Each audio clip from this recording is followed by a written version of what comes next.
banyak sekali. Saya di tempat yang lain di Tulungagung ini ada di mana itu namanya Masjid Al Muslimun di Kepatihan, masjid terkenal, masjid lama. Saya membaca kitabnya Imam Ghazali, namanya Bidayatul Hidayah. Kemudian di sini insya Allah akan mulai pada malam ini kita akan membaca kitab Minhajul Abidin. Dan kita ketahui dua kitab ini adalah kitab karangan Imam Ghazali di dalam fan tasawuf.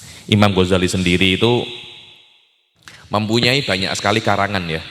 Saya di Malaysia ada program namanya Madrasah Ghazaliyah, mengkaji ilmu Islam daripada kitab-kitabnya Imam Ghazali, akan tetapi berfokus di dalam al-ma'kulat, di dalam ulumul akliyah, mulai dari mantik, kalam, filsafat, dan kalau bisa nanti usul fikih. Dan sekarang kita sudah sedang mengkaji kitabnya Imam Ghazali, namanya Qawaidul Aqaid, yang diletakkan di awal kitab Ihya Ulumuddin. Dan Imam Ghazali itu selain sosok seorang sufi, dan itu aspek itu yang terkenal di Nusantara, di dalam Nusantara. Apa itu? Imam Ghazali sebagai seorang sufi. Orang-orang kalau mendengar Imam Ghazali pokoknya Imam Ghazali itu apa? Sufi. Imam Ghazali ini ahli tasawuf. Beberapa kalangan mengatakan Imam Ghazali itu sakti. Yang terkenal itu kesaktiannya. Kan tetapi Imam Ghazali mempunyai aspek lain yang juga tidak kalah pentingnya, aspek seorang faqih.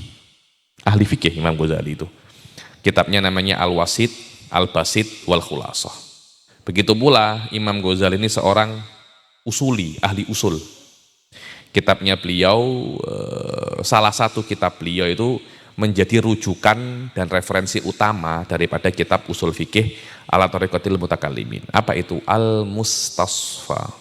Kemudian kitab-kitab beliau juga Al-Asas fil Qiyas, Al-Mankhul, Syifaul Ghalil, semua itu ada kitab-kitabnya Imam Ghazali di dalam fan usul fikih. Begitu pula Imam Ghazali ini seorang mutakallim, seorang ahli akidah. Kitabnya beliau yang terkenal itu adalah Qawaidul Aqaid, Risalah Qudsiyah, dan Al-Iqtisad fil I'tiqad. Begitu pula beliau mempunyai kitab namanya Fadhaih Batiniyah, yang terkenal dengan nama Al-Mustadhiri, karena kitab ini dikarang dan dihadiahkan kepada seorang menteri pada saat itu, namanya Al-Mustadhir Billah. Karena itu namanya Al-Mustadhiri. Begitu pula beliau itu seorang ahli mantik. Beliau mempunyai kitab karangan mantik, ada 3 sangat terkenal, dan saya sudah membaca salah satunya di Malaysia, bahkan saya sudah membacanya sekitar 2 kali. Yang pertama namanya apa? Al-Qistasul Mustaqim. Kemudian setelah itu Mihakun Nadhar, setelah itu Mi'yarul Ilm. Juga tidak kalah pentingnya sisi Imam Ghazali yang juga jarang orang Indonesia itu mengetahuinya. Tapi di barat, Imam Ghazali ini lebih terkenal daripada sisi ini. Apa itu? Imam Ghazali daripada aspek seorang apa?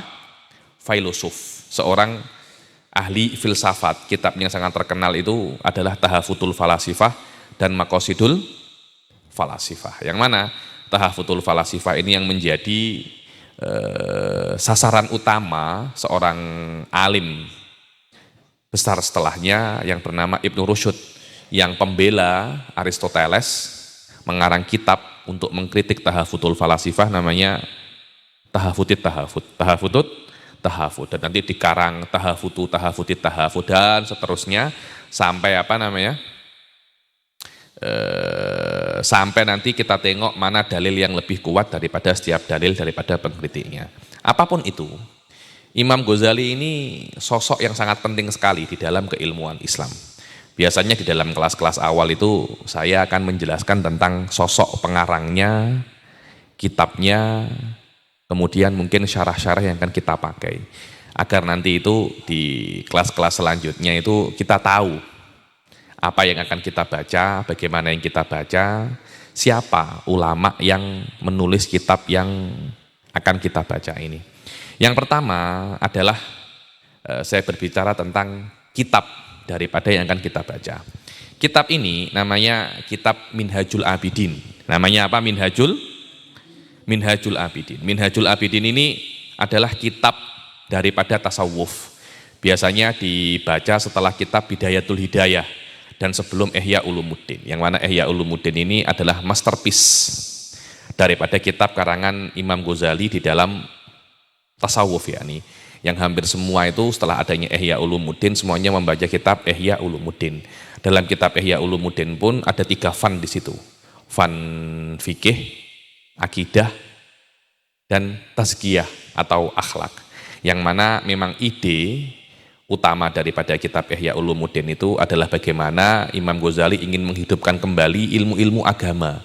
Yang mana asas utama daripada ilmu agama itu ya ada 3 ilmu.